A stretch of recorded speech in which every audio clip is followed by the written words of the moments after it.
Praise the Lord. प्रभु महात्मा को बहुत धन्यवाद दे। आज आम प्रभु दास को पाइछु जे तो दीर्घ 6 मास पर आज जीवित किशोर मंडली कुटुड़ा मध्य पहुंची आम निजक बहुत खुशी आनंद करुछु। प्रभु आज आम को प्रभु दास को आम प्रति आनी आ निश्चय मान मध्य प्रार्थना करेंगे तो तार आम उपकार पाइबा आईटा आम गोटे आवश्यक थिला जहाँकि प्रभुर दास आसी आम मध्य उपस्थित रही आम घर परिवार मध्य साई मध्य व्यक्तिगत जीवन में अनेक प्रकार समस्या रोग व्याधि असुस्थ दुर्बलतार आम पड़ू से सब प्रभु रिपोर्ट से निमंत्रण नवेदन करेंगे तद्वारा आम निश्चित भाव में सुस्थ हो मन मध्य गोटे आशा भरोसा रही। आज आरंभ दिन प्रभु दास को ब्रह्मपुर भेटली भेटला कार मिसिकी आसिले आज ब्रह्मपुर जाइली जहाँ मन गोटे खुशी लगुच आनंद लगुच जे प्रभु दास आसिले जब आसिले अचानक भाव से आसिले मो मंडली घरे भी क्या देव जन काली प्रभु दास सहित कथबार्ता मुझे तो नी तो 5-6 दिन रोगी सेवा ब्रह्मपुर से मेंटल हॉस्पिटल थी आज प्रभु दास को धरी जाए से स्थान में प्रार्थना करें आम सब आसिलु से रोगी मैंने बहुत असुस्थ थे जूतार बांधिकी पगार बांधिकी अटोरे देली से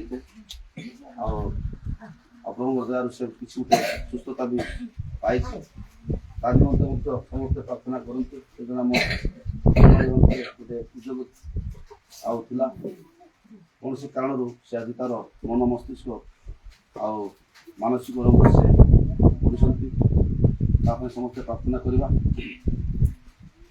प्रभु बहुत धन्यवाद दे चिंतार बाहर प्रभु दास पहुँची जाइए अनेक मन मन भावुए प्रभु दास आसवा कथा कि कहले जनइले आम कहना कथा मन भर दुख विजात करूँ जेहेतु प्रभु दास आसवा पूर्व प्रभु दास मध्य प्रभु कथा कहले जे एठा को आसवाई मुझे मनोयोगी हेली ना मनोयोगी ना कारण हूँ जेहेतु पानी छोट समस्या थी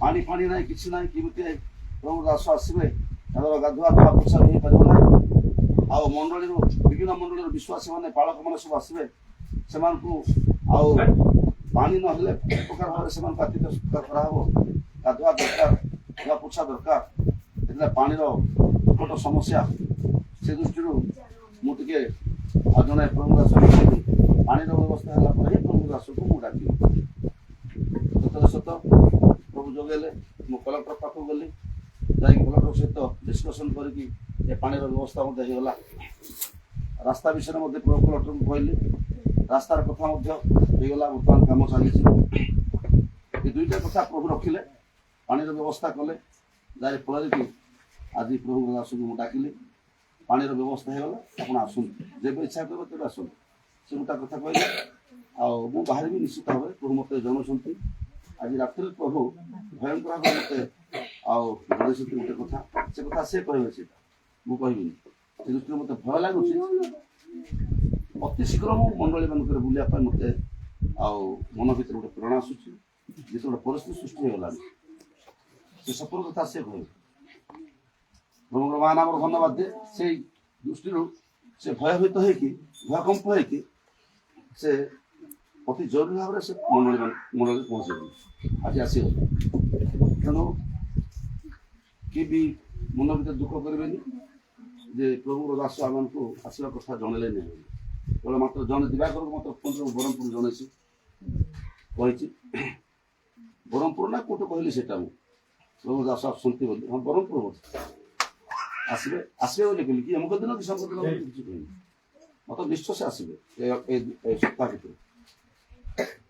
प्रभु बाहर धन्यवाद प्रभु दास को आम गण मध्य उपस्थित कर मत भी क्लांत लगुच एत दिन काल बहुत कष्ट लगुच मेडिकल सेवा कर 4 दिन 5 दिन पर्यंत अनिद्रा है से मेडिकल से जो पागल वार्ड रे रही बहुत कष्ट अनुभव कली आज मत से पेसेंट को देखा जाए मोर शारीरिक भाव में मत दुर्बल मन लगुच आखि लगी जाऊँगी मोर कष्ट लगुच जहाँ भी हो प्रभु आज आम को समस्त को स्थान एकत्र कर आम समस्ते प्रभु निकटवर्ती होगा प्रार्थना करवा जिते दिन पर्यटन प्रभु दास रही सहित आम सहभागिता करवा से उत्तम शिक्षा देवे से शिक्षा गुड़िक ग्रहण करवा प्रभु प्रभु इच्छा अनुसार आ प्रभु दास रुहतु मंडली मान परिदर्शन कर मंडली को उत्साहित करूँ गोटे दिन कि 2 दिन 3 दिन सेमती किसी ना जिते दिन पर्यटन से रे मंडली गुड़ा भ्रमण करके शिक्षादान करके रे जो मैंने पारुच सहित जाकि से मंडली मान सहभागिता करें तेणु मुझे कहना चाहूँगी ये मुझे आज प्रभु दास आसिले आज आरंभ है सेवा कार्य आज ठार तार जीवा दिन पर्यंत सेवा कार्य प्रतिदिन जारी रही समस्त मंडली सहभागिता करने चेष्टा करूँ निज व्यक्तिगत जीवन में प्रार्थना करूँ उपवास भी करूँ कांदतु मन परिवर्तन करूँ पाप स्वीकार करूँ प्रभु सेवा भय कंपर कर प्रभु निकटवर्ती हूँ ये मोर वक्तव्य बंद कर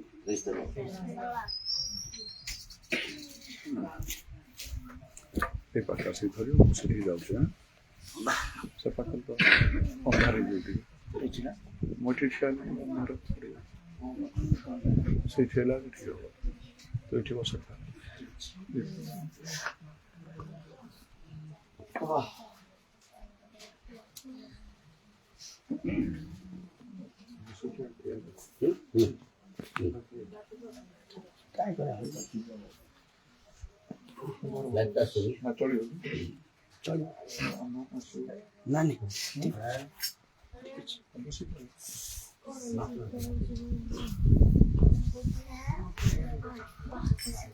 Praise the Lord.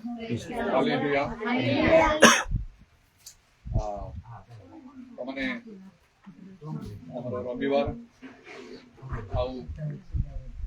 प्रत्येक दिन सकाल 8 गिर्जा हुए कटक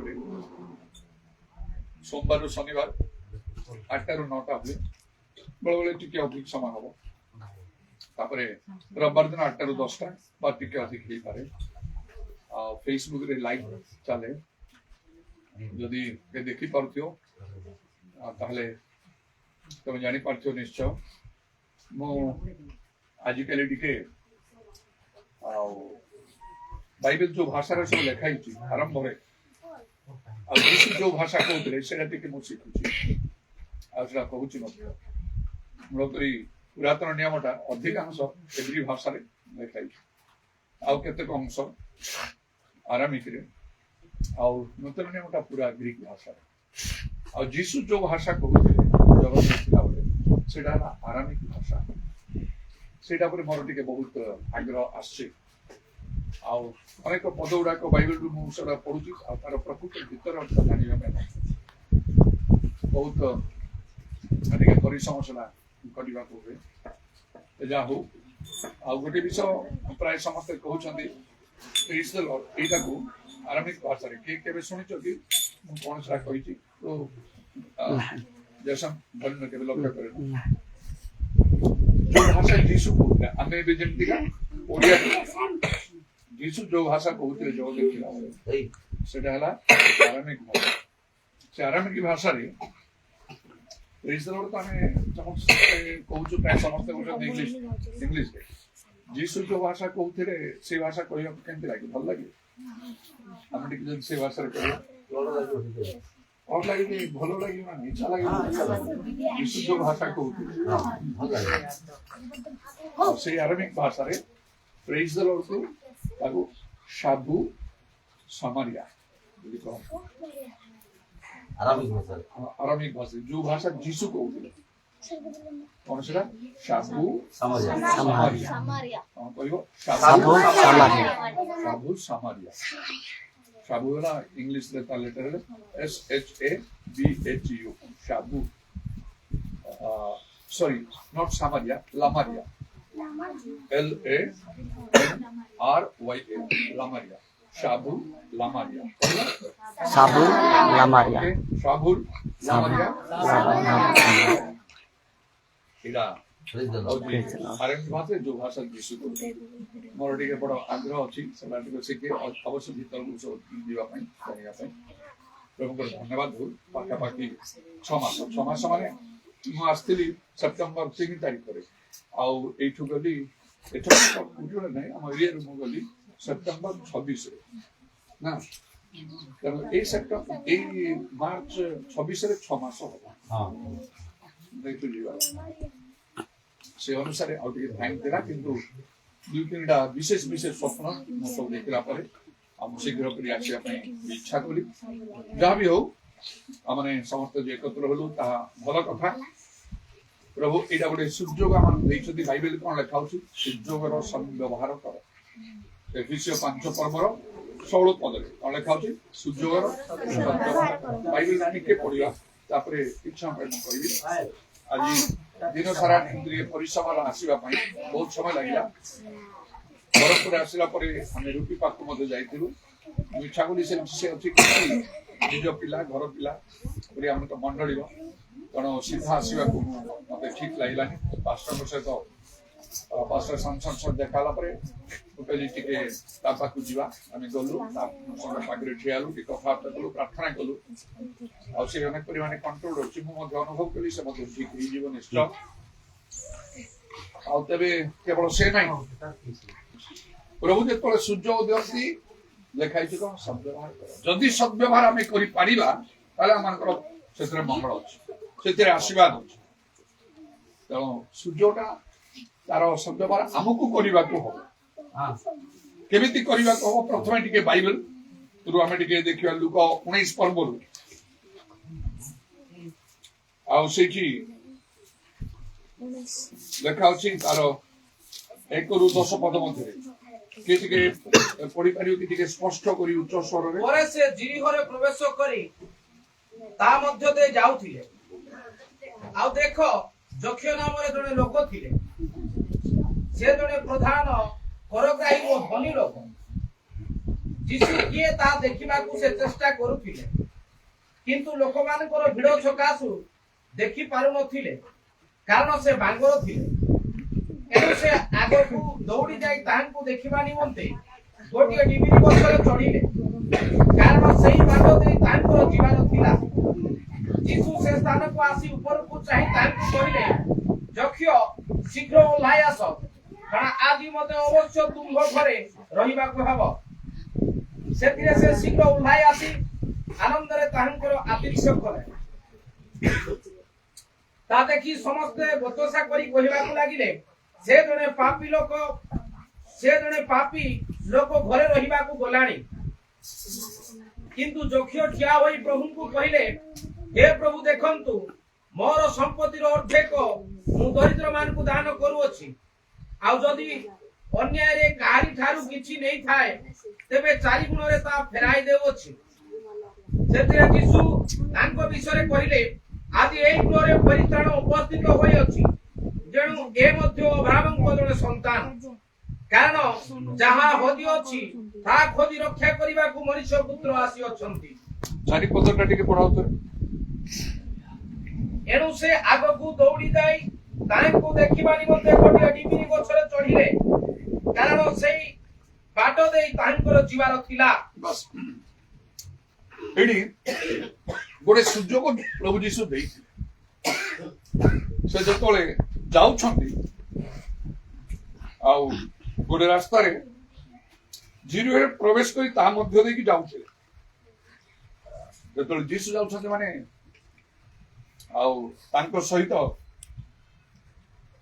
10-15-20 ଲୋକ କମ ସେ କମ ଯାଉଥିବେ ପରା ନା କେମିତି ସଲମାନ 10-15-20 ଲୋକ ଯିବେ ଯାହାଙ୍କୁ ଛୁଇଁଲେ ଲୋକ ଭଲ ହେଇଯାଉଛନ୍ତି ରୋଗ ସୁସ୍ଥ ହେଇଯାଉଛନ୍ତି ମଲା ବଞ୍ଚି ଯାଉଛନ୍ତି ଲୋକମାନଙ୍କ ମଧ୍ୟରେ ଚର୍ଚ୍ଚା ହଉଛି ଯେ ଇଏ ଖ୍ରୀଷ୍ଟ ଈଶ୍ୱରଙ୍କର ପୁତ୍ର ବହୁତ ଲୋକ ଯାଉଥିବେ ଶହ ଯାଉଥିବେ 1000 ଲୋକ ଯାଉଥିବେ କାରଣ ଗୋଟେ ଜାଗାରେ 5ରୁ 2 ମାଛ विशेष देखुच 5,000 पुरुष थे तार स्त्री पिला हेले 10-12,000 एमती एते हजार हजार लोक जाऊे सुजोगर सद्व्यवहार गोटे लोक कला से गोटे लोक जदि आम हो प्रकृत आशीर्वाद एबे प्रभु ये जो किसी दिन हमको सुजोग देइछन्ति किए करि पारुनी से तार सद्व्यवहार जे पारियो से करि जाओ अब देखियो प्रकृत आशीर्वाद ताकू केमिति आशीर्वादटा मिलिला को आशीर्वादटा मिलिला तीनटा कथा मु से लक्ष्य करछि तमे मते लक्ष्य करि पारि प्रथम कथा ला से यीशु को देखिया पई चाहतेला गछरु चढ़ी यीशु को देखिला कि नहीं आमे जगत रे कोन देखु न देखु यीशु को देखिबाला दरकार से लोक धन्य सुधचित्र के धन्य ईश्वर को दर्शन पाई बोले खाउ आ से कोन कला से दिपाई से डिबिरी गछरे चढ़ी के डिबिरी गछ चढ़ी चढ़ी के कहियो मते हाथ उठी तू चढ़ी हाथ उठो रे सलमान सतरे डिबिरी गछ चढ़ी चढ़ी अच्छा हो डिबिरी गछ चढ़ला बेले तू भी चढ़ी छु खाई छु अच्छा आ सेडी केमति ना से गछरे सब कोन थिबो कामुड़ीबो सब कोन काई थियो जंदा थियो एम देखि जा डिबिरी गछ चढ़ी जो यीशु को देखि चकी हाथ तो उठे दलो डिबिरी गछ चढ़ी बोली मु भी छोट तम करथिला बेले डिबिरी गछ चढ़ी छि आ यीशु को भी देखि छि यीशु को देखिया पई चेष्टा कर छोट पिला मु जीवा समय राइजुकार आमे थिलु राइजुका जानियो मो बापा चली मिशन स्कूल रो आ शिक्षक थिले आ छाडू से प्रचारक भी थिले मु जाउथिलु सेठू राइजुकार नुआ साई एम देखि भाली पंकारे जाई पढुथिलु राइजुका स्कूलटा सेठी थिला मु प्राथमिक विद्यालय पढ़िया समय प्राइमरी स्कूल रे माने सेडा 3 श्रेणी की 4 श्रेणी हेथियो परा लाने गोटे धाड़ी बांधी चलु स्वप्न देखु जीसु ठिया साइड रे आ मते अनै छथि एते पिला भीतर मते केवल अनै की रहि छथि स्थिर मते डर लागुची मु लुचया पई चेष्टा करनी जाबो हम जीसु अनै की रहि छ आ मु डिमिरी गछरी चली आ बहुत से यही की आ बाउंडरी थिला बलिया की फसी जाउथिबो हमर अभ्यास ही नथिला तापरे से जंदावडा सब कामड़ थाए राइजु काटिला जीसु को देखियाटा बड़ कथा आज गोटे कथा कौन कहूँ जदि यीशु को देखिया पई चाहछ कौन करिवो डिबिरी गछ चढ़ियो कोडी जीवो डिबिरी गछ रेडी अछि ना नाही अछि एते वर्ष मारछि केबे तो से डिबिरी खाइ के आनी के एबे कोन डिबिरी फळ अछि एबे ताणी की दबो काली मिठाउ जिना स्वाद ना ओ देखियो काली आनी बहुत खुशी लागियो डिबिरी गछ चढ़ियो तो सतरे जाई खाली से दौड़ी चढ़े कोडी यीशु को देखियो कौन केमती चढ़िया को मु से कथा कहूची मनोयोग करी सुन प्रथम ला से गछ चढ़ला पर यीशु को देखिला दुई यार यीशु ताको डाकले तम घरे मु रहिबी घर को नहीं गला केते बड़ कथा ना आशीर्वाद तीन रे गोटे बहुत बड़ काम ताको घरे ला कौन यीशु कौन कहले आज ए गृह रे प्राण प्रस्ताव से दिन यीशु को बहुत लोग देखुथिले मात्र तांको विश्वास कर नथले तांको ग्रहण कर नथले मले कि हेबन नरक देखि मात्र लोक परित्राण जल्दी मनुष्य परित्राण न पाइछि घर पाऊ द्वार पाऊ टंका पाऊ चाकरी पाऊ जहां भी पाऊ की लाभ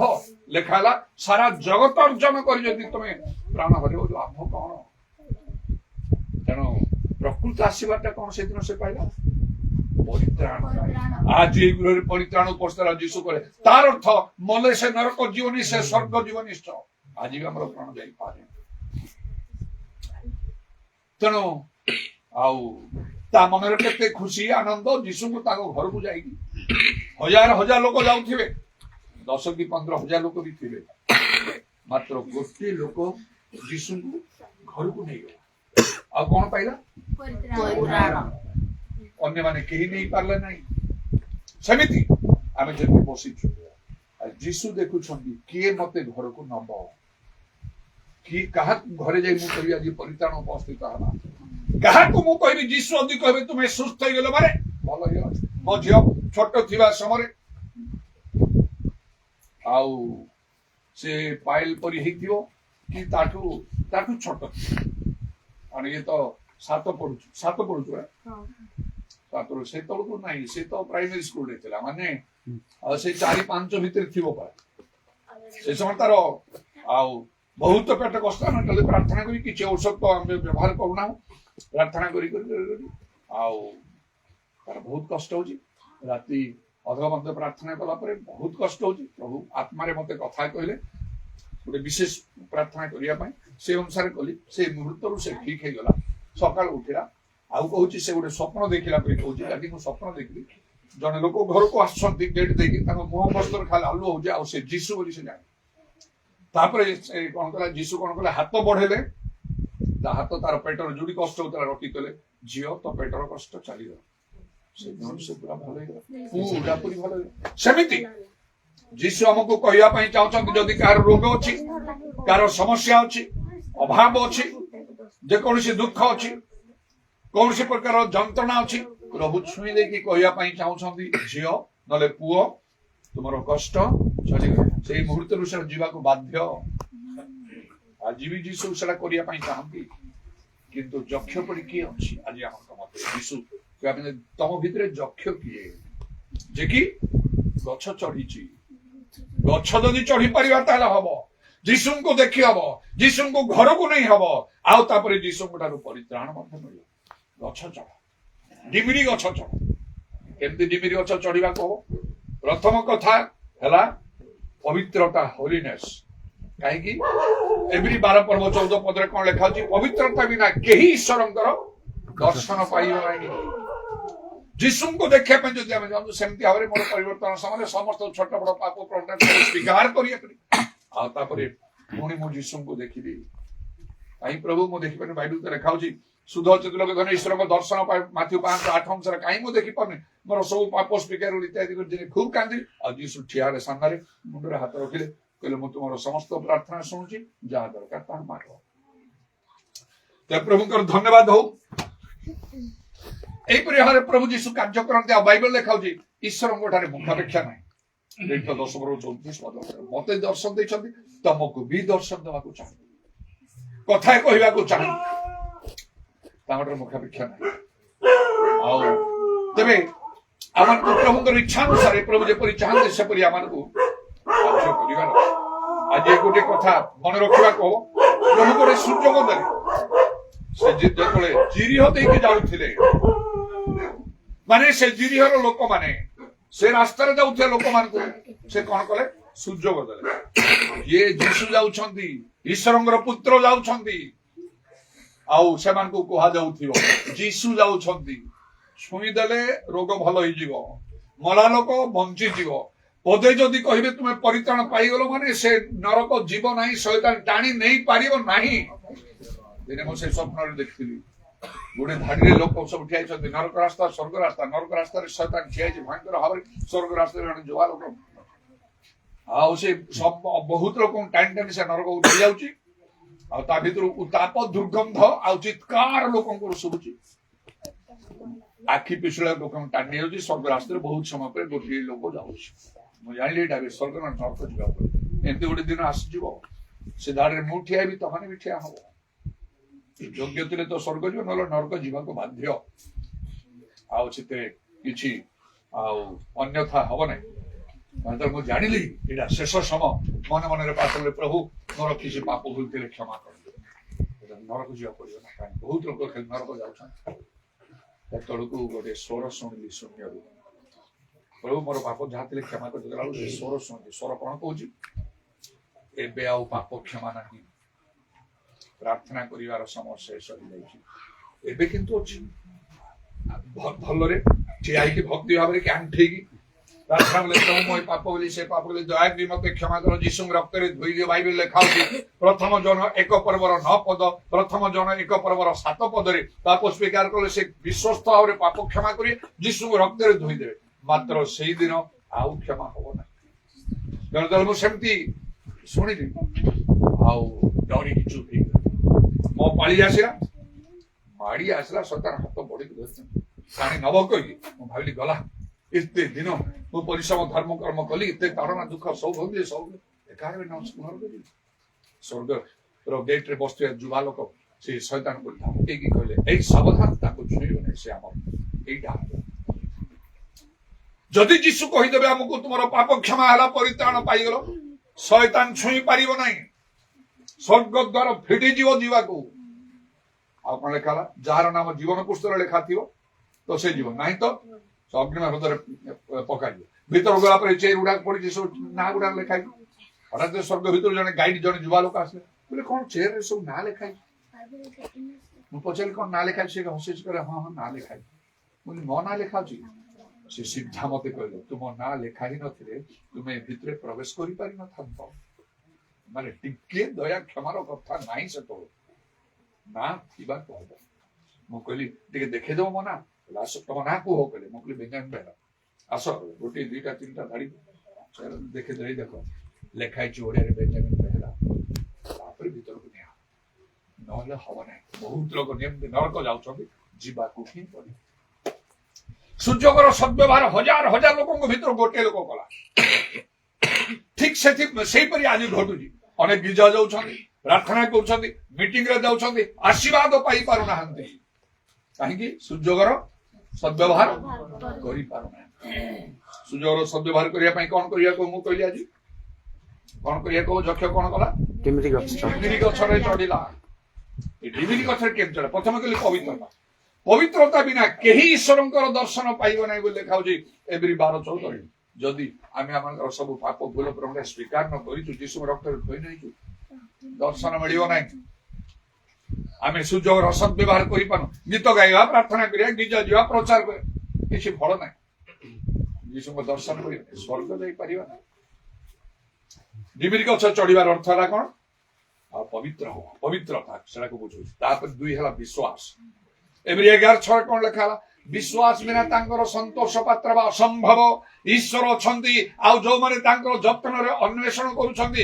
ସେ ସେମାନଙ୍କର ପୁରସ୍କାର ଦାତା ଏହା ତାଙ୍କର ଏଠୁ ଆସିବା ଲୋକର ବିଶ୍ୱାସ କରିବା ଆବଶ୍ୟକ ଏଇ ଦିନ ଗୁଡାକରେ ପ୍ରଭୁ ଆମେ ଯେତେ ଦିନ ଏକତ୍ର ହେଇକି ରହିବା ଆମର ମଣ୍ଡଳୀ ସମୟରେ ବେଶୀ ଦିନ ଆଗ ପରି ମୁଁ ରହିପାରିବି ନାହିଁ ଏ ଖେଲା ମୁଁ ରହିଲେ ପରିଶ୍ରମ କରୁଛି ବହୁତ କରିକି ତାର ପ୍ରଭାବ ମଧ୍ୟ ଆଉ ନିଜ ଉପରକୁ ଆସୁଛି ଏବଂ ଆଉ ତାପରେ କନ୍ୟା ସେ ପାଖ କଟକରେ ଯୋଉ ମଣ୍ଡଳୀ ବହୁତ ଦିନ ମୋ ପାଖରେ ରହିଗଲେ ଆଉ ଲୋକମାନେ ସବୁ ଖାପଛଡା ହେଇଯାଉଛନ୍ତି ଅନେକ ପସନ୍ଦ କରୁନାହାନ୍ତି ଏତେ ଦିନ ଲେଖା ରହିଲେ ଆମକୁ ବହୁତ ଠିକ ଲାଗୁନାହିଁ ବିଜୟ ପ୍ରାର୍ଥନା ମିଟିଂ ଗୁଡା ସବୁ ଠିକ ହେଇପାରେ ଏତେ ଦିନ ରଙ୍ଗରେ ଆଗେ ଯେତେ ରହୁଥିଲେ ଏତେ ଦିନ ମୁଁ କରିପାରିନି ପୁଣି ମୂଳ କଥା ଯେମିତି ପ୍ରଭୁ ଚାହିଁବେ ସେ ଅନୁସାରେ କହି କରିବାକୁ ହବ ଏବେ ଯେତେବେଳେ ଟିକେ ବିଳମ୍ବ ହେଲା ଗୋଟେ ରାତିରେ ଏମିତି ଭାବରେ ଗୋଟେ ସ୍ୱପ୍ନ ଦେଖିଲି ଆଉ ଅତି ଭୟଙ୍କର ଭାବରେ ବହୁତ ଡରିଗଲି ତାପରେ ମୁଁ ପାଷ୍ଟରଙ୍କ ସାଙ୍ଗେ କଥାବାର୍ତ୍ତା କଲି ହଁ ହଁ ଏବେ ଆପଣ ଚାଲି ଆସନ୍ତୁ ଆଉ ବିଳମ୍ବ କରି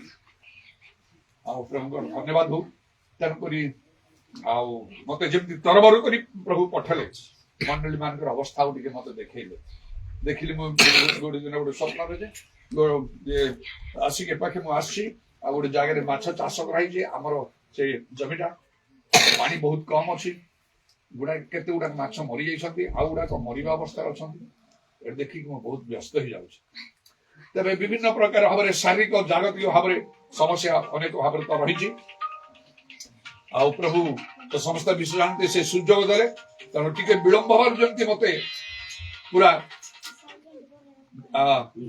ବହୁତ ଭାବରେ ପ୍ରଭୁ ମତେ ଗୋଟେ ଅନୁଯୋଗ କରିକି ଆଉ ମତେ ପଠେଇଲେ ସେମିତି ଯେତେବେଳେ ସମୟ ହେଇଯିବ ମୁଁ ରହିବା ପାଇଁ ଚାହିଁଲେ ମଧ୍ୟ ରହିପାରିବି ନା ଆଉ ପ୍ରଭୁ ଯେତେବେଳେ କହିବେ ସେ ଯିବାକୁ ବାଧ୍ୟ ନହେଲେ ସେତେବେଳେ ସମସ୍ୟା ଆସିବ ମୋ ପାଇଁ ସମସ୍ୟା ଆସିବ ତମ ପାଇଁ ମଧ୍ୟ ସମସ୍ୟା ଆସିବ ମୋ ରହିବାରେ ସେଥିରେ କୌଣସି ଉପକାର ହବ ନାହିଁ କାରଣ ପ୍ରଭୁ ତାଙ୍କର କାର୍ଯ୍ୟ ତାଙ୍କ ଇଚ୍ଛା ମତେ ସାଧନ କରନ୍ତି ମନୁଷ୍ୟ ଦ୍ୱାରା ହୁଏ ନାହିଁ ଯେତିକି ସମୟ ପ୍ରଭୁ ଥିବ ସେତିକି ନହେଲେ ସେଟା ଆମ ପାଇଁ ଆହୁରି ବିପଦ ମୁଁ ଏତିକି କଥା ମନେ ପକେଇ ଦଉଛି ତେଣୁ ଯେତେବେଳେ ସମୟ ପହଞ୍ଚିବ ମତେ ଯିବା ପାଇଁ ମତେ ବଳେଇବ ନାହିଁ ଯଦି ପ୍ରଭୁ କାଢିଲା ଏମିତି ମୁଁ ଅନେକ ବର୍ଷ ପୂର୍ବରୁ ମୁଁ ଆସିଥିଲି ଏରିଆରେ ବୁଲୁ ଏଠି ଆସିକି ଅଧିକ ଦିନ ରହିଲି ସ୍ୱପ୍ନ ଦର୍ଶନ ଦ୍ୱାରା ଜାଣିଲି ଯେ ମୁଁ ଆଉ ବେଶ ସମୟ ରହିବିନି ପ୍ରଭୁ ମତେ ଚାହୁଁଛନ୍ତି ଯିବା ପାଇଁ ମତେ ଟିକେ ବାଧ୍ୟ କରିକି ପାଷ୍ଟର ମାନେ ଆଉ ଅନ୍ୟ ସମସ୍ତେ ବାଧ୍ୟ କରିକି ଆଉ ମତେ ଟିକେ କିଛି ଦିନ ଅଧିକ ରଖିଲେ ତାପରେ ବାପା ମା ସମସ୍ତେ ଥିଲେ ବୁଡ୍ରିଂରେ ସେଠି ପ୍ରାର୍ଥନା କରୁ ତାପରେ ମୁଁ ଯାଉଛି ପାଷ୍ଟର ସାମସନ୍ ପାଷ୍ଟର ଆଲଫନ୍ସ ସେମାନେ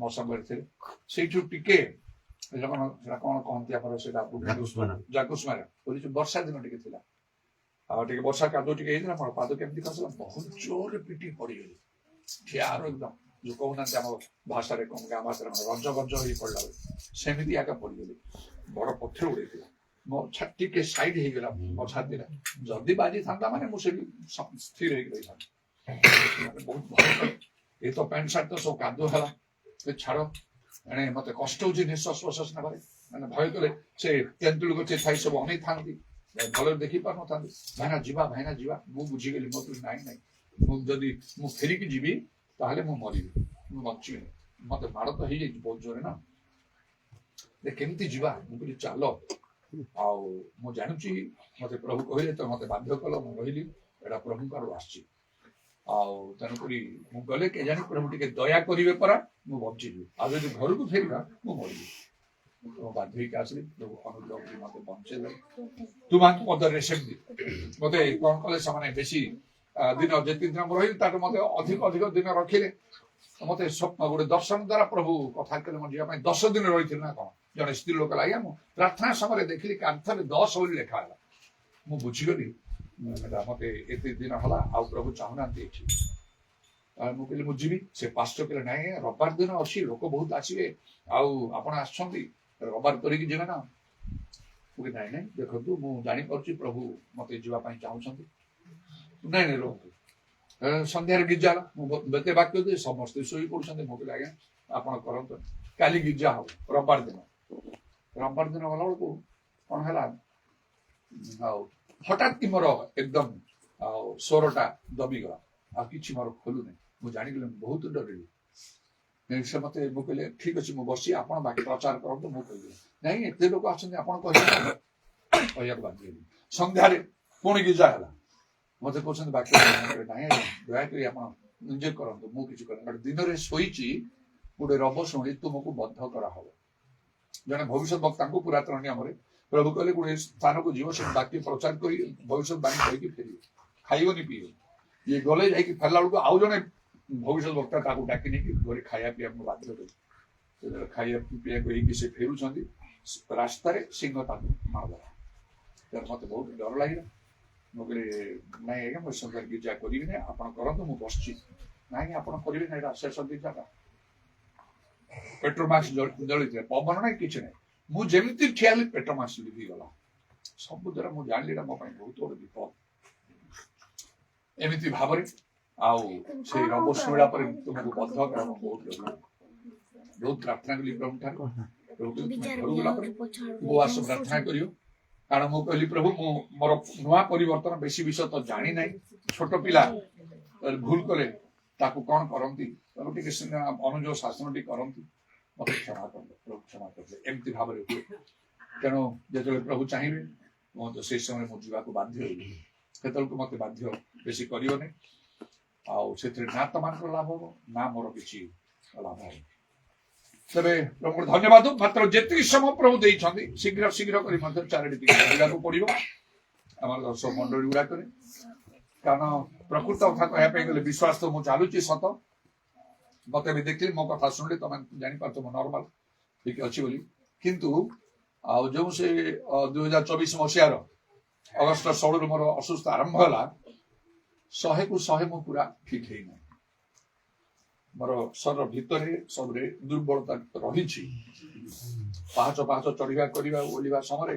ଟିକେ ଧମିସମି ହେଇଯାଏ ଆଉ ଭାବିବ କେବେ ଜିତା ଶୁଣିକି ସେ କହିବ ଏମିତି କାହିଁ କହୁଛ ମାମୁଁ ବିଶ୍ୱାସରେ ପରେ ପ୍ରଭୁ ସୁସ୍ଥ ଅଛନ୍ତି ବୋଲି କହିବା କଥା ମୁଁ ଟିକେ ଦୁର୍ବଳ ଅଛି ସେମିତି ମୁଁ କହିଲି ସେଟା ମୁଁ କହିଲି ବି କଣ ମୁଁ କେବେ ଔଷଧ ଖାଇବି ନା ମତେ ଆଜି ମରିବା ପାଇଁ କହିଲେ ବହୁତ ଖୁସି ସ୍ୱର୍ଗ ଯିବା କଥା ଏ ଯୋଉ ଦୁଃଖ ନା କଷ୍ଟ ନା କ୍ରନ୍ଦ ନା କଣ ଅଛି ଖାଲି ଯୋଉଥର ଟିକେ ଚିନ୍ତା କରିବା କଥା ଆଉ ତବେ କଣ କରାଯିବ ଏଇଟା ତ ସମସ୍ତଙ୍କ ପାଇଁ ନୀତି ନିୟମ ତେଣୁ ପ୍ରକୃତ ବିଷୟ ଯେପରି ଜାଣିବ ଏଥିପାଇଁ ମୁଁ ସେ କଥା କହୁଛି ଆଉ ଅନେକ ବିଷୟରେ ମୁଁ ନିଜକୁ କଣ୍ଟ୍ରୋଲ କରିକି ମଧ୍ୟ ରଖିଛି ଲୋକମାନେ ତ କହିଲେ ସ୍ୱପ୍ନ ଦର୍ଶନରେ ମଧ୍ୟ କେତେ ବିଷୟ ପାଇ ସେ 2024 ଅଗଷ୍ଟ 16ରୁ 25-26 2 ବର୍ଷ ହେଇଗଲାଣି ମାଟନ ମୁଁ ବହୁତ ପ୍ରିୟ ମାଟନ ଏଠି ମଧ୍ୟ ଥିଲେ କି ବହୁତ ମତେ ଏଠି ମାଟନ ଦିଆଯାଏ ପାଷ୍ଟର ବି ଜାଣନ୍ତି ମୋ ପାଇଁ ବହୁତ ସାରା ନେଇକି ଆସେ ଘର ଖାଇଲେ ମଧ୍ୟ ମୋ ନା କୋଉଠୁ ସବୁ ନେଇକି ଆସ आज पर्यंत से दिन ठार मार्केट मु गोटे पीस भी खाई एत से मोर फेवरेट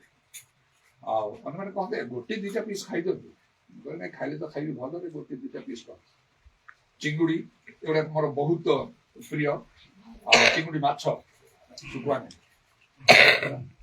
कंकड़ा एसड़ा जीवंता छड़ा तो सब मिले किंतु टोटाली खाऊना से गुड़ाक अन्य मैंने कहते गोटे स्वप्न गोटे देखी जमी गोटे जाइए मार्केट जाइए से मटन आने फासी मटन नहीं आसूची से देवाई एत इच्छा करूना बहुत कहला से दौची खाली पोक बाहर सब बुझीगली तो प्रभु चाहना बर्तमान से कंट्रोल भाव में अच्छी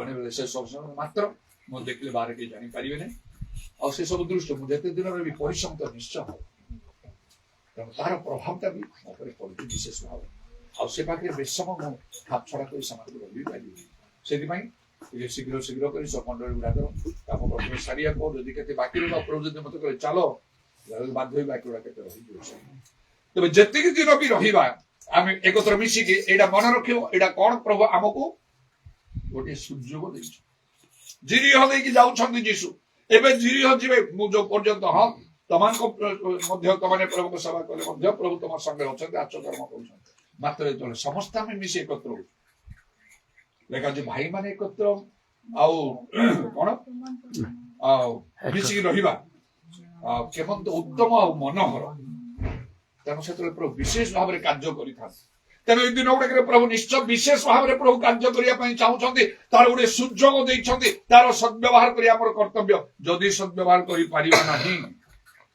आज जमी जीवा समय शेष दिन सेमती ही रहा मन रख से सुजोग सद्व्यवहार करना एत सहज ना हजार हजार लोकों भीतर गोटे लोक को मात्र मिलला दक्ष से पुणी बांगर लोक धनी लोक से लेखाई से कहीं गोटे डिमरी गछ चढ़ चाकर बाकर अनेक थे इच्छा कले कहीदे जाए मतलब इच्छा हो डिमरी खाए से कहीं चढ़ आज से चढ़ू अने गछ पर तो ना से सब पाउडर है भाया सब आ तुम खसी जाऊ सेमती हो चढ़ी सब खाली रांपी रक्ताक्त सब पुणी से जंदा गुड़ा कामुड़े पुणी से केवे अभ्यास न थे से लोक कर भावी आए सूर्यटा मुझे छाड़ी ना जीशु को ये दिन गुड़ाक जीरीह देकी जीशु गला परी कौन हम ना कुटीगुड़ा देकी जीशु जीवे उपरबुट्रेन देकी जीशु जीवे से प्रेमनगर देकी जीशु जीवे मुक्तिनगर देकी जीशु जीवे चापड़ पंगा देकी जीशु जीवे खाईगुड़ा देकी जीशु जीवे सारे आमर आ जो कौन अच्छी से चंद्रीगुड़ा देकी जीशु जीवे मात्र गोटे लोक जीशु को देखला आशीर्वाद आम भितर किए से लोक अच्छी जे पार नहीं जाओ जे पार नहीं जाओ जीशु देख घर को नियो परित्राण नहीं जाओ आउ जहा नवा कथा से देदेवे लेखाई जे विश्वास करी प्रार्थना रे जहा किछि मांगिबो पाइबो Matthew 21:22 praise the Lord hallelujah जहा मांगिले प्रभु देई देबे किंतु दक्ष होबाको पड़िबो गछरे चढ़ीबाको पड़िबो कोन मु कहली एक हला पवित्रता निजर सब पाप भूल स्वीकार करी सब फेरी जो दुई कोन कहली विश्वास आउ जो माने कौन जत्न अन्वेषण करते से पुरस्कार दाता आसवा लोक विश्वास कर दरकार से विश्वास मत दिन गुड़िक प्रभु मोर रोग सुस्थ करेंगे मो समस्या समाधान हम पवित्र आत्मा पूर्ण करेंगे मोर प्रार्थना उत्तर देवे विश्वास रखा हम भल हम तो कहीं हम ना मैं तो प्रभु को प्रेम कौच भय कौच कहीं करें पवित्रता होलीनेस विश्वास उद्योग तीन है उद्योग प्रभु चाहते आम जदि सुजोग सद्व्यवहार कर गछ चढ़ाई ताले कौन करिए कब केमती चढ़ा उद्योगी हवा पड़े माने गिजा चलुची घरे थी सेटा कौन उद्योग हम कि गिजा हूँ विलंब आसो हेड़ा भाव जे प्रभुकर कार्य करे से सापग्रस्त हो प्रभु कार्य कल हम ए सुजोग सब हम ना आम समस्ते भाई मैंने एकत्र मिलन में बास करवा केमत उत्तम मन प्राय सुजोग आम एकत्र हाँ समय चालीगला आउ थे को 6 मास को आस देह फे खराब हो गले गला ଯେମିତି ସେ ଖରାପ କେତେ ଦିନ ପଡ଼ିକି ରହିଲି ସେମିତି ଆସିପାରିବି ନାହିଁ, ଏକତ୍ର ମିଳନରେ ବାସ କରିପାରିବା ନାହିଁ, ଯୀଶୁଙ୍କ ଆଗମନ ମଧ୍ୟ ନିକଟ। ତେଣୁ କେମିତି ଆମମାନଙ୍କୁ ସୁଯୋଗର ସଦ୍ବ୍ୟବହାର କରି ଆମମାନଙ୍କର ନିହାତି ଆବଶ୍ୟକ ନକଲେ ହବ। ଆଉ ଏବେ ପ୍ରଭୁଙ୍କର ଧନ୍ୟବାଦ ହଉ। ତେଣୁ କଣ କରିବାକୁ ନା ଉଦ୍ଯୋଗ ପ୍ରଭୁଙ୍କ ପାଇଁ ଚାଲ ସବୁ ଘର କାମ ବନ୍ଦ କର, ବାହାରେ କୁଆଡେ କମିବା ବନ୍ଦ କର, ଚାଲ ପ୍ରଥମେ ଗିର୍ଜା ଯିବା, ଗିର୍ଜାରେ ବସିବା, ଉଦ୍ଯୋଗରେ ଶିଥିଳ ହୋ ନାହିଁ ବୋଲି ଲେଖା ଅଛି, ଆତ୍ମାରେ ଉତ୍ତପ୍ତ ହୋ। ପ୍ରଭୁଙ୍କର ଧନ୍ୟବାଦ ହଉ। ଏଇ ଦିନ ଗୁଡାକ ପ୍ରଭୁଙ୍କ ପାଇଁ ଆମକୁ ପୃଥକ କରିବାକୁ ହବ। ଆମର ଅନେକ କାମ ଥିଲେ ମଧ୍ୟ ଆଗରୁ କର, ନହେଲେ ପରେ କର, କିନ୍ତୁ ପ୍ରଭୁଙ୍କ ସେବା ଛାଡ଼ ନାହିଁ। ତିନିଟା କଥା କହିଲି। ଜିମ୍ ମାନେ ଉଦ୍ଯୋଗ, କଣ ଗଛରେ କେମିତି ଚଢିବାକୁ ହବ, ଢିମିରି ଗଛରେ ପବିତ୍ରତା, ବିଶ୍ୱାସ, ଉଦ୍ଯୋଗ, ବାଧ୍ୟତା, ଓବିଡିଏନ୍ସ। ବାଧ୍ୟତା ଓବିଡିଏନ୍ସ କଣ? ଯୀଶୁ କହିଲେ ଯକ୍ଷ ଶୀଘ୍ର ବୋଲେଇକି ଆସ, ତମ ଘରେ ମୁଁ ଆଜି ରହିବି। ଯୀଶୁ ଯାହା କହିଲେ ସେଟା ମାନିବାକୁ ହବ, ପ୍ରଭୁଙ୍କର ବାକ୍ୟ ମାନିବାକୁ ହବ। ବାଇବେଲ ପଢିଲେ ତା ଭିତରୁ ଆମେ ଜାଣିପାରିବା ଯଦି ଜଣେ ପ୍ରକୃତ ପ୍ରଭୁଙ୍କର ଆହ୍ୱାନ ପ୍ରାପ୍ତ ଅଭିଷିକ୍ତ ପବିତ୍ର ଆତ୍ମାରେ ପୂର୍ଣ୍ଣ ଲୋକ କଥା କହୁଛନ୍ତି, ସେଟା ମାନିବାକୁ ହବ, ସେଟା ହବ ନାହିଁ। ବାଇବେଲରେ ଲେଖା ହେଇଛି 2:28 ଯେ ବାକ୍ୟ ଯତ୍ନ ପୂର୍ବକ ମାନିବ ସବୁ ପ୍ରକାର ଆଶୀର୍ବାଦ। ଖାଲି ପ୍ରାର୍ଥନା କର, ଲୋକ ରୋଗ ସୁସ୍ଥ ପାଇଁ ଆଶୀର୍ବାଦ ପାଇଁ ପ୍ରାର୍ଥନା କରନ୍ତି, କିନ୍ତୁ ପ୍ରଭୁ ଦେଖିବେ ପ୍ରାର୍ଥନା ତ ସମସ୍ତେ କରିବେ, ପ୍ରାର୍ଥନା କରିବା ପାଇଁ କିଛି କଷ୍ଟ ନାହିଁ। ବାକ୍ୟ ଲୋକ ମାନନ୍ତି, ତା ଭିତରେ ପ୍ରଭୁ ଖୋଜୁଛନ୍ତି ବାକ୍ୟ କିଏ ମାନୁଛି, ଯେ ବାକ୍ୟ ଆଉ ତା ପାଇଁ ପ୍ରଭୁ କାର୍ଯ୍ୟ। ତେଣୁ ପ୍ରଭୁ ଯୀଶୁ କହିଲେ ତୁମେ ଯଦି ମୋ ଠାରୁ ମୋ ବାକ୍ୟ ତୁମ ଠାରୁ ଯାହା ଇଚ୍ଛା ମତେ ଦିଆଯିବ। ଆମେ ଖୋଜିବାକୁ କୋଉ ବାକ୍ୟ ମୁଁ ମାନୁଛି, କୋଉ ବାକ୍ୟ ମୁଁ ମାନୁ ନାହିଁ, ସେଟା ଆମକୁ କରିବା।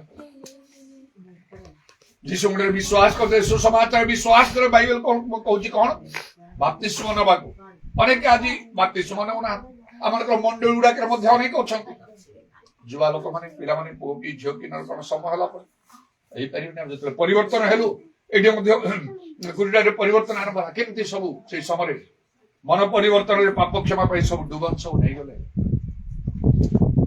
କିଶୋର ତୋର ଜେଜେମା ବି ନେଲା ପରା, ଯାହାକୁ ସେ ତାକୁ ଅନେକ ପିଲା ଗୁଡା ତ ଜାଣିପାରିବେନି, ବଡ ମାନେ ଯୋଉମାନେ ଥିବେ ସେମାନେ ତାଙ୍କୁ ଦେଖିଥିବେ, ଆଉ ସେ ତାକୁ ଜାଣି ଧରିକି, ଆଉ ସେ ମୂଳ ଲୋକ ସେ ଥିଲା, କିନ୍ତୁ ଆଉ ସେ ଡୁବନ ନେଲା ମୋ ହାତରେ, ସେ ବଦଳି କେତେ କେତେ ସବୁ ସମସ୍ତେ ବୋଲେ ଆମର ଚାରିଆଡେ ସମସ୍ତେ, ମୋ ବାପା ସେ ପ୍ରଚାର କରିଥିଲେ ଡୁବନ ନେଲେ, ମୋ ବଡ ବାପା ପ୍ରଚାର କରିଥିଲେ ଡୁବନ ନେଲେ, ଜୟକିନ ବେହେରା ପ୍ରଚାର ଡୁବନ ନେଲେ, ଆମର ସେ କର୍ଚବାଡିର ସେ ଆଜ୍ଞା ମିଖାଲ ନାୟକ ସେ ଡୁବନ ନେଲେ।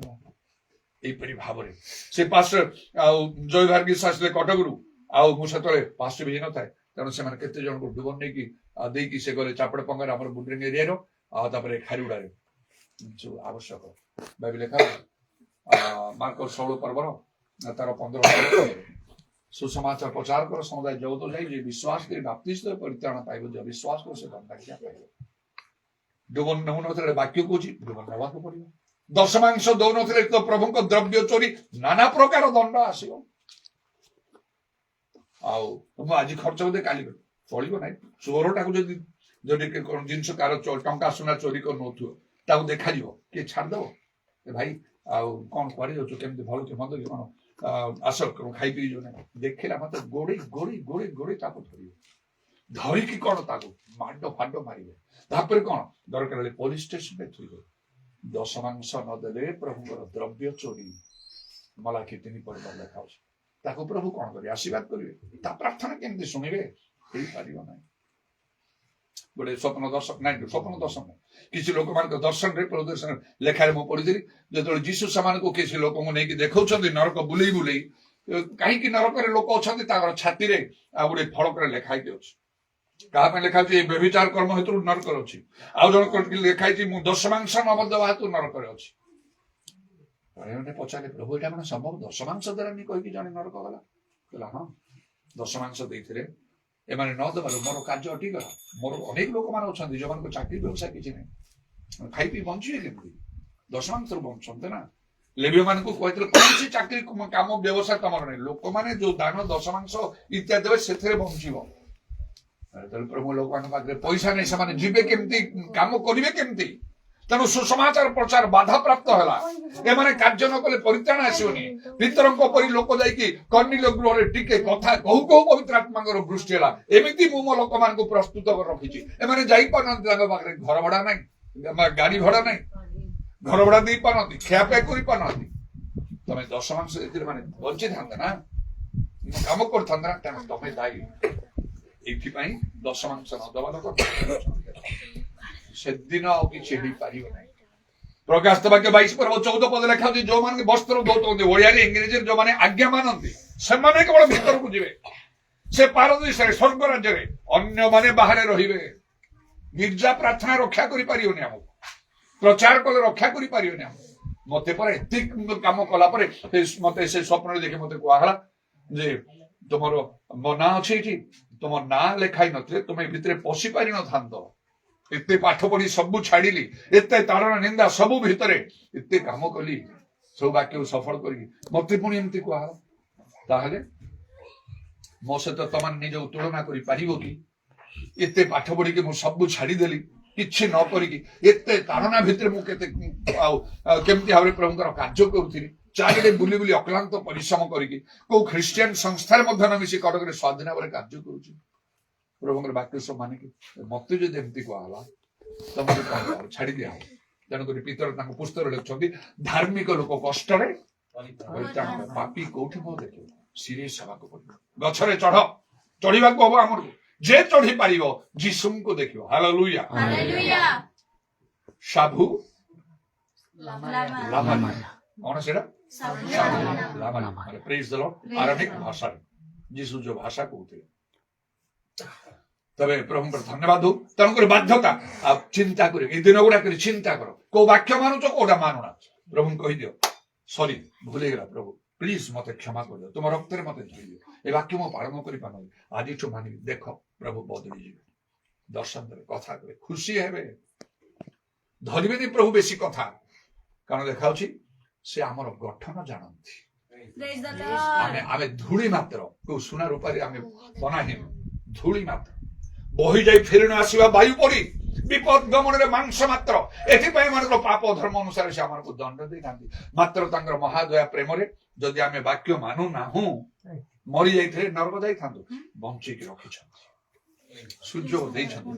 ମୁଁ ଜିରିଓ ଦେଇକି ଯାଉଛି, କୁଟିଗୁଡା ଦେଇକି ଯାଉଛି, ପ୍ରେମନଗର ଦେଇକି ଯାଉଛି, ଚାପଡ଼ ବଙ୍ଗା ଦେଇକି ଯାଉଛି। ଆସ ଡିମିରି ଗଛ ଚଢ, ମତେ ଦେଖିବ। ବାଙ୍ଗର ଲୋକ ନା ଦେଖିପାରୁନାହିଁ, ଦେଖିଲେ ଆସିବ। ଖାଲି ଦେଖିଲାନି, ଘରକୁ ନେଇଗଲା, ଖାଲି ଘରକୁ ନା ପରିତ୍ରାଣ ଆସିଲା। କେତେ ବଡ ବିଷୟ। ଆଜି ସେ ସମସ୍ତ ବିଷୟ ପ୍ରଭୁଙ୍କୁ ଦେବା ପାଇଁ ଚାହାନ୍ତି। ତେଣୁ ଡିମିରି ଗଛର ଅର୍ଥ ବାଧ୍ୟତା, ପ୍ରଭୁଙ୍କର ବାକ୍ୟ ମାନେ, ନହେଲେ କଣ ଲାଭ ହବ? କିଛି ଲାଭ ହବ ନାହିଁ। ଆଉ ଗୋଟେ ହେଲା, 4ଟା କହିଲେନି ବୋଧେ, ଆଉ ଗୋଟେ ହେଲା 4ଟା କହିଲେନି ନା। ଡିମିରି ଗଛ ଚଢିବାର ଅର୍ଥ ବା କେମିତି ଚଢିବା, ତାର ଆଉ ଗୋଟେ ଶେଷ ବିଷୟ, ପଞ୍ଚମ ବିଷୟ ହଉଛି କଣ? ସଂଶୋଧନ। କଣ ସେଟା? କରେକ୍ସନ। କଣ ସଂଶୋଧନ? ଅନେକ କିଛି ବିଷୟ ଆମେ ଭୁଲ କରିଯାଇଛୁ, ସେ ଭୁଲକୁ ସଂଶୋଧନ କେମିତି କରିବାକୁ ଦେଖ। ସେ କଣ କଲା, ଯେତେବେଳେ ଯୀଶୁ ତାଙ୍କ ଘରେ ପହଞ୍ଚିଲେ, ସେ କଣ କଲା? ପ୍ରଭୁ ମୋର ଆୟର ଅର୍ଦ୍ଧେକ ମୁଁ ବର୍ତ୍ତମାନ ଦରିଦ୍ର ମାନଙ୍କୁ ଦାନ କରୁଛି। ଯଦି ତା ପାଖରେ କୋଟି ଟଙ୍କା ଥିବ, କେତେ ଅଧା ବାଣ୍ଟି ଦେଲା? 50 ଲକ୍ଷ ବାଣ୍ଟି ଦେଲା। ଦେଖ ଦେଖ, 50 ଲକ୍ଷ ବାଣ୍ଟି ଦେଲା। ଆଉ ତାପରେ କଣ ହଉଛି, ଅନ୍ୟାୟରେ କାହାଠାରୁ ଯଦି କିଛି ଆଣିଛି, ପ୍ରଭୁ 4 ଗୁଣରେ ଫେରି ଦଉଛି। ଜଣଙ୍କ ଠାରୁ 1,00,000 ଟଙ୍କା ଆଣିଥିଲି, ତାକୁ କେତେ ଦଉଛି? ସେ 4 ଲକ୍ଷ ଦଉଛି। ଏଇଟା ହେଲା ସଂଶୋଧନ, କରେକ୍ସନ। ଜୀବନରେ ଅନେକ କିଛି ଭୁଲ ଭାଲ ମାନଙ୍କର ଥାଏ, ମାତ୍ର ପ୍ରଭୁ ସୁଯୋଗ ଦେଇଛନ୍ତି କରେକ୍ସନ କରିବା ପାଇଁ। କଣ ଲେଖା ହଉଛି? ଧାର୍ମିକ ଲୋକ 7 ଥର ପଡିଲେ ମଧ୍ୟ ଉଠିବ। ହାଲେଲୁୟା। ଆଜି ପ୍ରଭୁ ଆମକୁ ସେ ସୁଯୋଗ ଦଉଛନ୍ତି। ଯୀଶୁ କହୁଛନ୍ତି, ମୁଁ ଜିରିହ ଦେଇକି ଯାଉଛି, କିଏ ମତେ ଦେଖିବାକୁ ଚାହୁଁଛ? ବାଙ୍ଗର ଲୋକ ବି ଦେଖିପାରିବ, ସେ ତ ଦେଖିପାରନ୍ତା ନାହିଁ। ମାତ୍ର ଯୀଶୁ ତା ପାଖରେ ଗୋଟେ ଗଛ ଲଗେଇ ଦେଇଛନ୍ତି, ଡିମିରି ଗଛ। ଯାହା ଚଢ ଯଦି ପାରିବ କହିଲେ। ତମେ ଯଦି ଯିବାକୁ ଚାହିଁବନି, ତାହେଲେ 5ଟା କଥା। ପ୍ରଥମ ହେଲା ଯୀଶୁଙ୍କୁ ଦେଖିବା ପାଇଁ ପବିତ୍ରତା, ତା ବିନା ଆମେ ଦେଖିପାରିବାନି। 2 ହେଲା ବିଶ୍ୱାସ। ବିଶ୍ୱାସ କରି ପ୍ରାର୍ଥନା, ଯାହା ମାଗିଲେ ତାହା ପାଇ। ଗୋଟେ ଦୃଢ ବିଶ୍ୱାସ, ମତେ ପ୍ରଭୁ ସୁସ୍ଥ କରିବେ, ମୋ ସମସ୍ୟାର ସମାଧାନ ହବ, ଏଇ ଦିନ ଗୁଡିକରେ ହବ, ଆଜି ହବ। ଏବେ ମହାନୁଗ୍ରହ ସମୟ ପରିତ୍ରାଣ ଦିନ। ସମସ୍ତଙ୍କ ପ୍ରତି ଆଉ ଆମର ସରବନ ପ୍ରତି ମଧ୍ୟ ପ୍ରଭୁଙ୍କ ଦୃଷ୍ଟି ଅଛି। ମୁଁ ସବୁ ବିଷୟ ଶୁଣେ ସମସ୍ତଙ୍କ ବିଷୟରେ ପଚରା ଉଚରା କରେ। ଯିଏ ବି ଫୋନ କଲେ ବି କେମିତି ଅଛ, ଘରେ କେମିତି ଅଛ, ମଣ୍ଡଳୀରେ ସବୁ କେମିତି ଅଛ, ଗାଁରେ କେମିତି ଅଛ, ଆମର ମଣ୍ଡଳୀ ଗୁଡାକରେ କେମିତି ସବୁ ଅଛନ୍ତି, ଗାଁ ଏରିଆରେ ସବୁ କେମିତି ଅଛନ୍ତି, କୁରୁଡା ବିଷୟରେ ପଚାରେ ସେ ପୁଡା ସାଇଡ୍ ସବୁ କେମିତି ଅଛନ୍ତି, ସେ କାଥରିକ ସାଇଡ୍ ସେମାନେ ସବୁ କେମିତି ଅଛନ୍ତି, ମୋ ନିଜର ସମ୍ପର୍କୀୟ ଲୋକମାନେ ବି ତ ଅଛନ୍ତି, ଠାକୁରମାରେ କେମିତି ସବୁ ଡିଟେଲ କରି ମୁଁ ରାମୁନାଜରେ ଏଇ ଗପ୍ଟିମାରେ ଏ ସବୁଗୁଡାକୁ ପଚାରିଥାଏ କେମିତି ସବୁ ଅଛନ୍ତି, ସମସ୍ତେ ଭଲରେ ଅଛନ୍ତି ନାହିଁ। ତେଣୁ ମୁଁ ଖବର ଟିକେ ରଖେ ନାହିଁ, ମୁଁ ଚାହେଁ ଆଉ ସେ ଅନୁସାରେ ପ୍ରାର୍ଥନା ମଧ୍ୟ ମୁଁ କରେ। କାରଣ ଆମର ସଲୋମନ ବିଷୟରେ ମୁଁ ଶୁଣୁଥିଲି, ଆମ ପ୍ରାର୍ଥନା ବି କରୁଥିଲି, ନା ସେ ଗିଜାରେ ବସି ପାରୁନି, କିନ୍ତୁ ଦେଖିଲା ପରେ ମତେ ଖୁସି ହେଲା। ଅଳ୍ପ ଅଳ୍ପ ସେ କଥା କହୁଛି ସତ, କିନ୍ତୁ ନିଜେ ନିଜେ ପ୍ରସ୍ତୁତ ବି ସେ ବସୁଛି। ଆଜି ଏତେ ଦିନ ପରେ ସେ ଏଇଟା କଣ ଗୋଟେ ଚିହ୍ନ ନାହିଁ, ନିଶ୍ଚୟ ପ୍ରଭୁ ତା ପ୍ରତି ମଧ୍ୟ ମନୋଯୋଗୀ। ଆମ ସମସ୍ତଙ୍କ ପ୍ରତି ହଜାର ହଜାର ଲୋକଙ୍କ ଭିତରେ ଗୋଟିଏ ଲୋକ ବାହାରେ, ସେମିତି ହବା ପାଇଁ ଚେଷ୍ଟା କର। ଯଦି ମୋ କଥା ତମ ଭିତରକୁ ଯାଉଛି, ଦେଖ ଏ ଦିନ ଗୁଡିକ ପ୍ରକୃତ ଆଶୀର୍ବାଦର ଦିନ ହବ। ରୋଗ ଥିଲେ ସୁସ୍ଥ ହବ। ବାଇବଲ ଲେଖା ହଉଛି ଆମ୍ଭେ ସଦା ପ୍ରଭୁ ତମର ଆରୋଗ୍ୟକାରୀ, ଡାକ୍ତର ପାଖକୁ ଯିବାକୁ ପଡିବ ନାହିଁ। ଯେମିତି ମୁଁ ଯାଉନାହିଁ ତମେ ବି ସେମିତି ଯିବାକୁ ପଡିବ ନାହିଁ। ଡାକ୍ତର ପାଖକୁ ଗଲେ ମଧ୍ୟ କୌଣସି ଗ୍ୟାରେଣ୍ଟି ନାହିଁ, ମାତ୍ର ଯୀଶୁଙ୍କ ଠାରେ ବିଶ୍ୱାସ କଲେ ବିନା ମୂଲ୍ୟରେ ଏବଂ ବଞ୍ଚିଥିବା ଲୋକକୁ ସିନା ଟ୍ରିଟମେଣ୍ଟ କରି ଦରକାର ଲୋକ ଡକ୍ଟର ଭଲ କରିପାରେ, ମଲା ଲୋକ ତ ସେ କିଛି କରିପାରିବ ନାହିଁ। ମାତ୍ର ଯୀଶୁ କଣ କଲେ, ମୁଁ ପୁନରୁକ୍ଷା ଯେ ମୋଠି ବିଶ୍ୱାସ କରେ ମଲେ ବଞ୍ଚିବ, ବଞ୍ଚିଥିଲେ ମରିବ ନାହିଁ।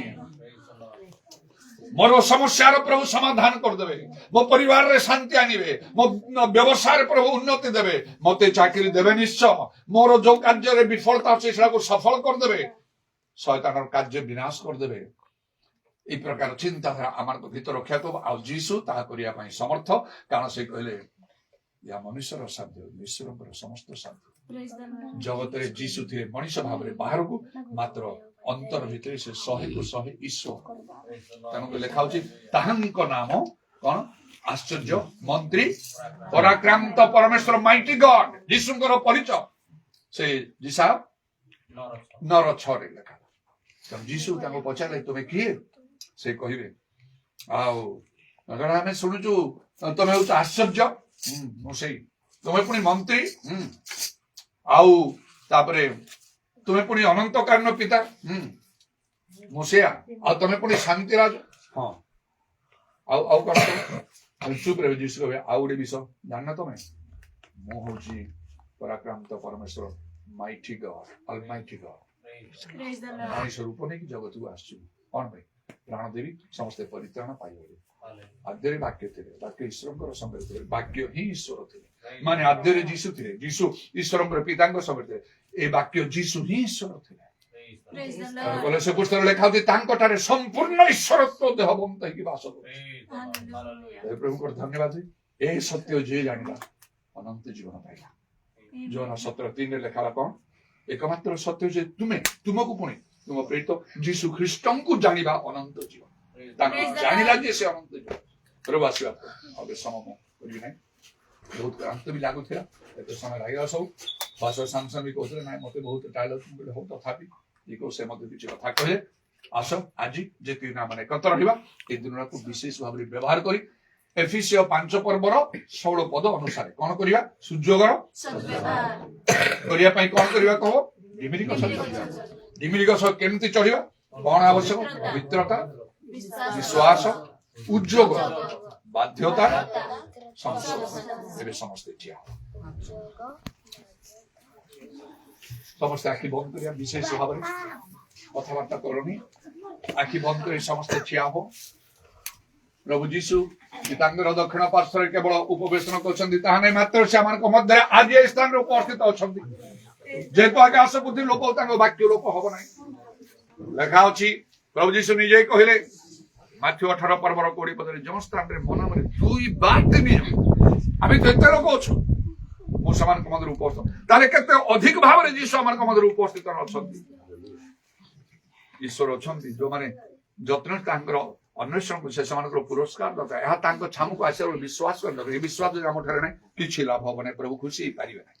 ଯୀଶୁ ଅଛନ୍ତି ସ୍ୱୟଂ। ସମସ୍ତେ ଆଖି ବନ୍ଦ କରିଦେବା।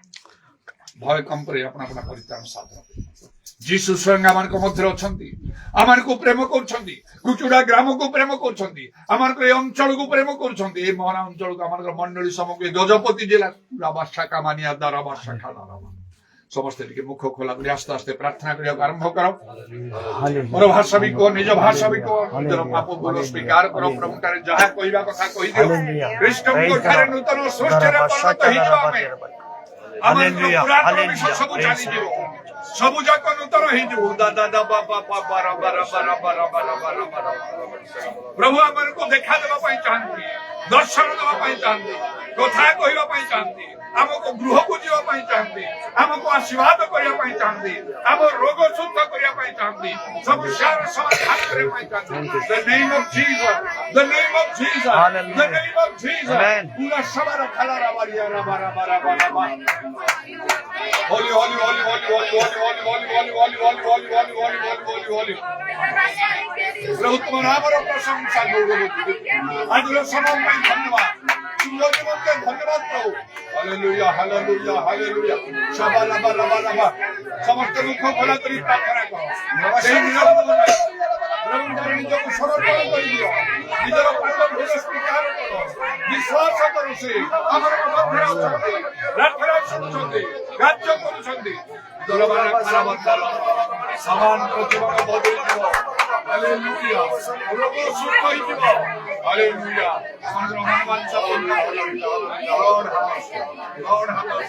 हालेलुया हालेलुया पूरा तमाशा खाला रबादा खाला वसनी यीशु यीशु गिरवंदर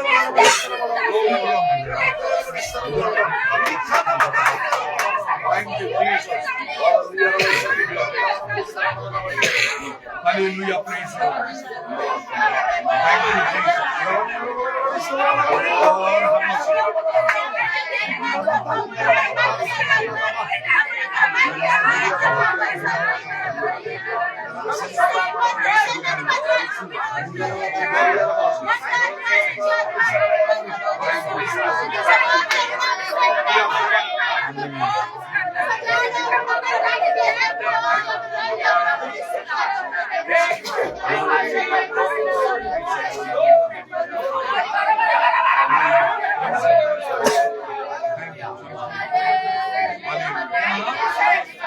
गोटे गीत गाइबा समस्ते आउ प्रभु के निज आउरी समर्पण करबा समस्ते गोटे गीत गाइबा हाथ ताली जाईकी आउ प्रभु तार निज समर्पण करबा मैं आया हूं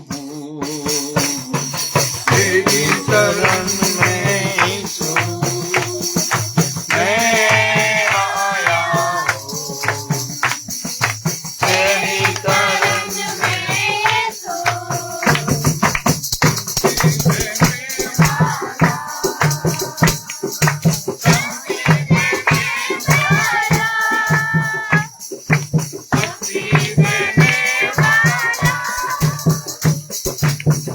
Bye.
ନାମକୁ ଧନ୍ୟବାଦ ଦଉଛୁ। ଅନେକ ଦିନ ପରେ ଆମେ ତୁମେ ଏକତ୍ର କଲ, ତୁମର ଏକ ମହତ୍ ଉଦ୍ଦେଶ୍ୟ ରହିଛି। Hallelujah, praise the Lord. ଉଦାରବାଣୀ ଖାର ବର୍ଷା କାଲାରବା ଏକ ସୁଯୋଗ ତୁମେ ଆମକୁ ଦେଇଛ ପ୍ରଭୁ। ସେଇଦିନ ସେଇ ଆଉ ଜିରିୟ ନିବାସୀ ମାନଙ୍କୁ ଯେପରି ସୁଯୋଗ ଦେଇଥିଲ, ଆଉ ସେ ଯକ୍ଷକୁ ଯେପରି ଦେଇଥିଲ, ସେଇପରି ଆମକୁ ଅନୁଗ୍ରହ କର। ଆମେ ପ୍ରତ୍ୟେକ ଯେପରି ଜଣେ ଜଣେ ଯକ୍ଷ ହବୁ, ସେ ଡିମିରି ଗଛରେ ଚଢିବୁ, ଆଉ ଯୀଶୁଙ୍କୁ ଦେଖିବୁ। ହାଲେଲୁୟା। ଯୀଶୁ ଆମ ଗୃହକୁ ଯିବେ, ଆଉ କହିବେ ଆଜି, କାଲି ନାହିଁ, ପରଦିନ ନାହିଁ, ଆଜି এই গৃহে পরিত্রাণ উপস্থিত হলা। প্রভু আমাকে প্রত্যেকଙ୍କୁ দয়া কর, নলে আমার কিছু লাভ হব নাই। উদারবাণী খার বর্ষা খেলা দেবা যেতে দিন আমি সমস্ত একত্র হইব প্রভু, তুমি তুম ইচ্ছা অনুসারে সেই দিন গুড়িক আমার নিশ্চয় বিশেষ দিনের পরিণত হব।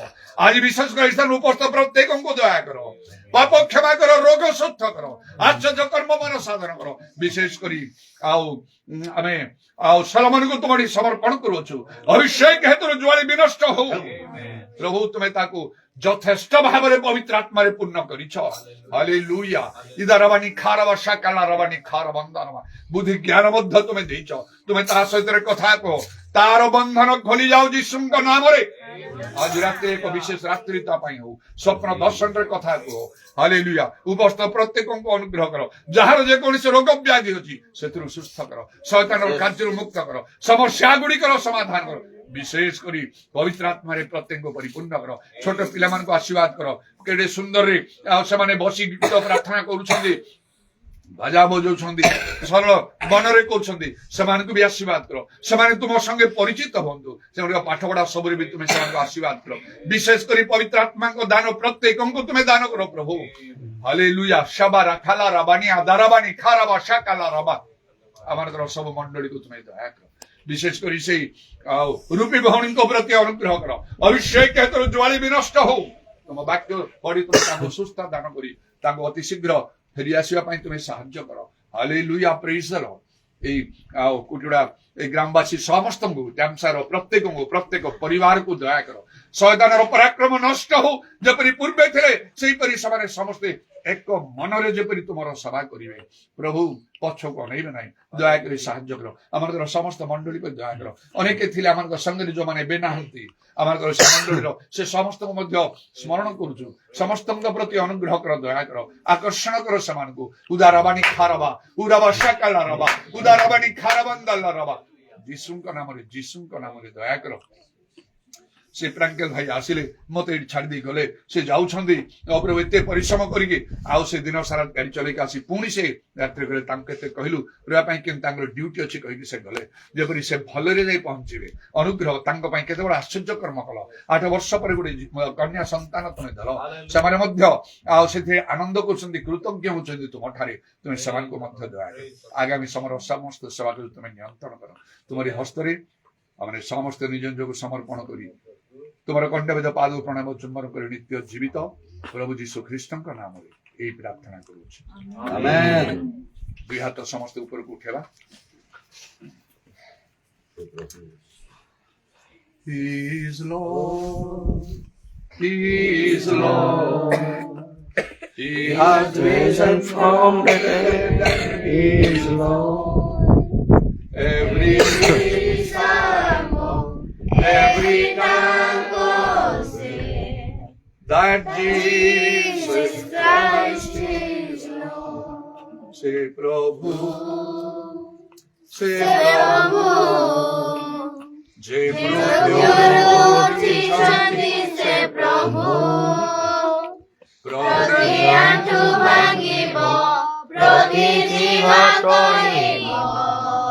Jesus